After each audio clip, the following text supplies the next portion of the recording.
Hey guys, it's Jessica. So today I'm going to share with you a fun little movement activity that I have been doing with my students this week in my own speech room. So before we get started, or before I tell you what we did, let me kind of get you set up with what I used and what you would need if you wanted to do this movement obstacle course activity in your speech therapy room.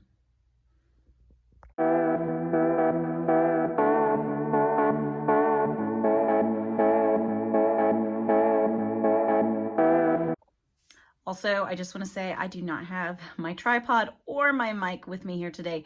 So this is just going to kind of be like a super casual, real-time, real life video. I just knew this activity was such a hit with my students this week that I wanted to go ahead and share it with you while I had all of my stuff here and pulled out and it was fresh on my mind. I'm sure you can relate to that.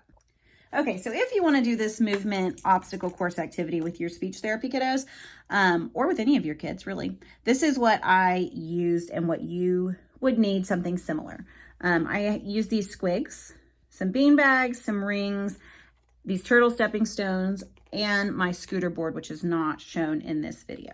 And I will go ahead and say all of these activities, or all of these pieces, these individual things, I have used for multiple activities because I love moving in my speech sessions.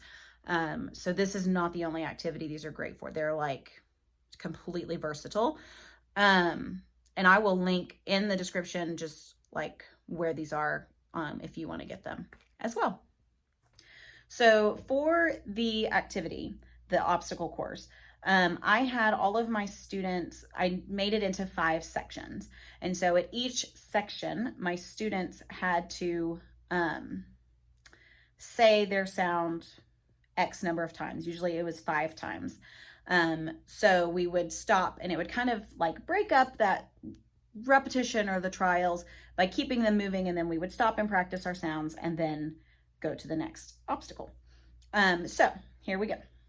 Also, I forgot to mention, I used my basketball goal as well. So that would be another thing you would need if you wanted to replicate this obstacle course in your speech room.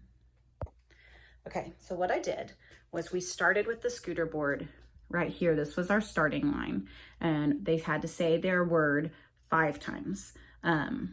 We would say the word 5 times, then I would say go, go, go, go, go, and they would ride the scooter board to the next obstacle. Okay, so here was the next set of obstacles. They would stand on this blue one right here, and they would say their next set of words 5 times, and then they would cross across this little thing right here. They would stand on this green little turtle shell while they shot a basket at the basketball goal, and they had to say their sound or word 5 times right here as well.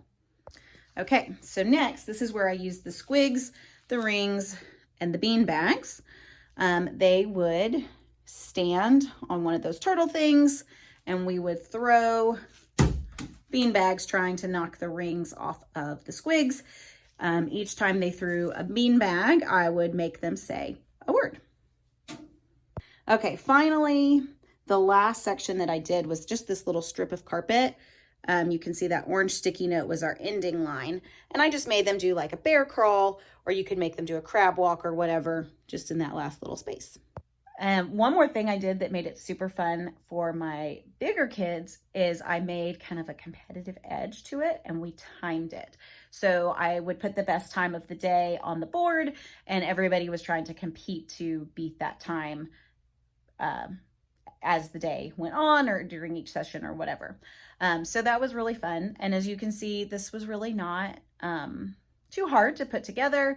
It was, like I said, really engaging, a really fun speech therapy activity that all of my students loved. So like I said, I'll link all these things I bought on Amazon.